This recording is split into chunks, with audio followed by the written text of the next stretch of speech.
that sort of thing. That you can tap into their deepest desires or their deepest fears and use that to your own purposes. And then, in 1928, a president came to power who agreed with Bernays. President Hoover was the first politician to articulate the idea that consumerism had become the central motor of American life. After his election, he told a group of advertisers and public relations men, "You have taken over the job of creating desire and have transformed people into constantly moving happiness machines. Machines which have become the key to economic progress." What was beginning to emerge in the 1920s was a new idea of how to run mass democracy. At its heart was the consuming self, which not only made the economy work, but was happy and docile, and so created a stable society. Both Bernays and Lippmann's concept of managing the masses takes the idea of democracy and it turns it into a palliative. It turns it into giving people some kind of feel-good medication that will respond to an immediate pain or an immediate yearning, but will not alter the objective circumstances one iota. I mean, democracy really, the idea of democracy at its heart was about changing the relations of power that had governed the world for so long. And Bernays' concept of democracy was one of maintaining the relations of power, even if it meant that one needed to sort of stimulate the psychological lives of the public. And in fact, in his mind, that was what was necessary. That if you can keep stimulating the irrational self, then leadership can basically go on doing what it wants to do. Bernays now became one of the central figures in a business elite that dominated American society and politics in the 1920s. He also became extremely rich and lived in a suite of rooms in one of New York's most expensive hotels, where he gave frequent parties. Oh my goodness, he had a home in the corner suite of the Sherry Netherland Hotel. And here's this wonderful suite with all these windows looking out on Central Park and across at the plaza and on the square. And he would use this place to hold a soiree. The mayor would come. All the media leaders would come, the political leaders, the business leaders, the people in the arts. I mean, it was a who's who. People wanted to know Eddie Bernays because, you know, he himself became a sort of a famous man, a sort of a magician who could make these things happen. He knows everybody. He knows the mayor and he knows the senator and he calls politicians on the telephone as if he did get literally a high or a bang out of doing what he did. And that's fine, but it can be a little hard on the people around you, especially when you make other people feel stupid. People who worked for him were stupid, and children were stupid, and if people did things in a way that he wouldn't have done them, they were stupid. It was a word that he used over and over and over, dope and stupid. And the masses? They were stupid.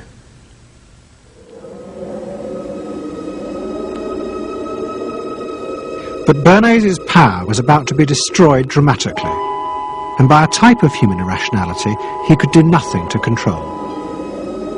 At the end of October 1929, Bernays organised a huge national event to celebrate the 50th anniversary of the invention of the light bulb. President Hoover, the leaders of major corporations, and bankers like John D. Rockefeller were all summoned by Bernays to celebrate the power of American business.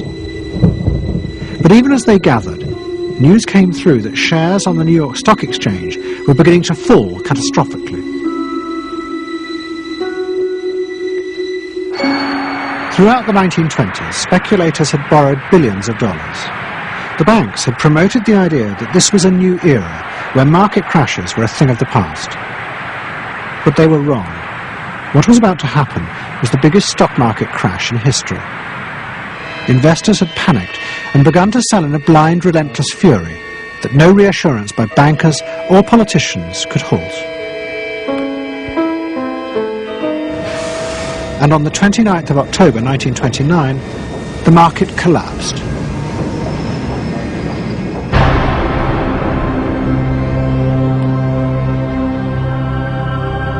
The effect of the crash on the American economy was disastrous. Faced with recession and unemployment, millions of American workers stopped buying goods they didn't need. The consumer boom that Bernays had done so much to engineer disappeared, and he and the profession of public relations fell from favour. Bernays' brief moment of power seemed to be over.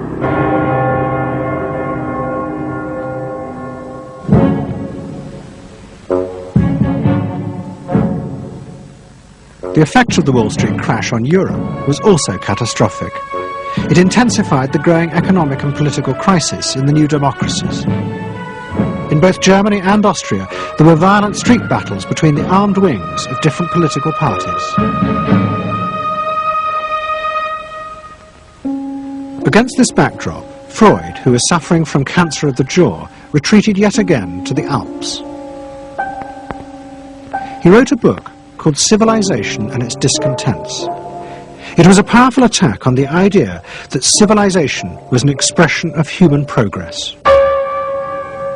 Instead, Freud argued, civilization had actually been constructed to control the dangerous animal forces inside human beings.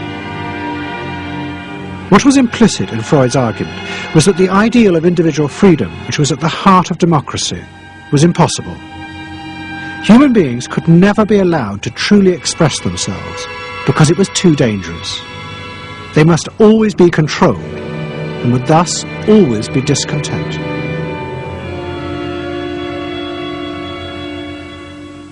Man doesn't want to be civilized, and he is civilization brings discontent, but it is necessary to survive. Otherwise he couldn't survive. So he must be discontent, because this would be the only way to keep him within limits. But what did Freud think about the idea of the equality of man? He didn't believe in it. We had 32 parties, and Hitler said, before those parties don't vanish, there is no Germany. That's true. You can't have 32 parties. And so they felt, this one person will put an end to this comedy. Freud was not alone in his pessimism. Politicians like Adolf Hitler emerged from a growing despair in the 1920s about democracy. The Nazis were convinced that democracy was dangerous because it unleashed a selfish individualism, but didn't have the means to control it. Hitler's party, the National Socialists, stood in elections, promising in their propaganda that they would abandon democracy because of the chaos and unemployment it led to. Die Parteien versprachen den Himmel auf Erden.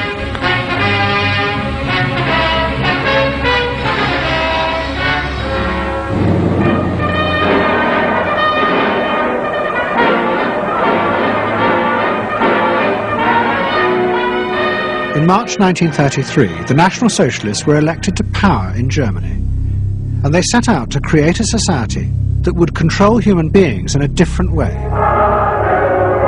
One of their first acts was to take control of business. The planning of production would in future be done by the state. The free market was too unstable, as the crash in America had proved. Workers' leisure time was also planned by the state through a new organisation called Strength Through Joy. One of its mottos was service, not self.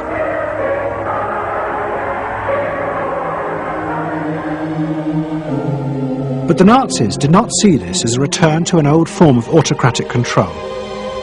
It was a new alternative to democracy, in which the feelings and the desires of the masses would still be central, but they would be channeled in such a way as to bind the nation together.